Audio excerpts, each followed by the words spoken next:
So the last exercise, our core exercise, I'm pretty excited about. I'm hoping that you're gonna like it. We're gonna use the heavy bag that you have at home. I'm not sure how heavy it is. You just said heavy, so I'm hoping it's a good weight that you can pull because we're gonna do some bear crawl drags. So in your garage, clear out some space. We're gonna be moving forward and backwards like we did in session 3 with the suitcase carries.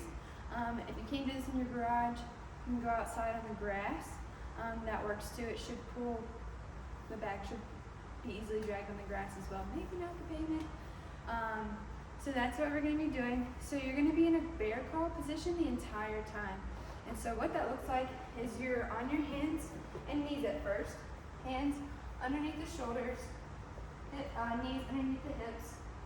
You're going to curl the toes under and kind of lift the knees up just a little bit.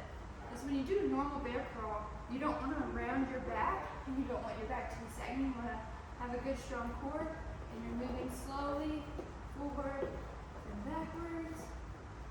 So that whole time you don't want the back to round or to dip. You want to stay in that position the whole time. So that's a little hard to do with these drags because you're having to like flex your back to grab the bag. But just trying to focus on keeping it as flat as possible. So what you're going to do is you're going to set up in that bear crawl position with the bag in between your legs. You're going to lift, and when you go to step, when you come, you're going to take whatever hand and pull the bag forward, then bear crawl up, and then taking the opposite hand, pulling the bag.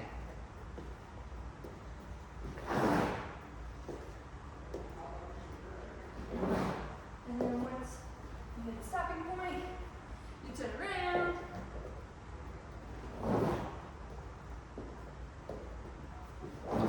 So you really want a good pull through. I want it to go, you want to start pulling from when the bag is right around your hips. And you want to pull it all the way to where it's in front of your head. That way you can walk a little bit and then pull it again.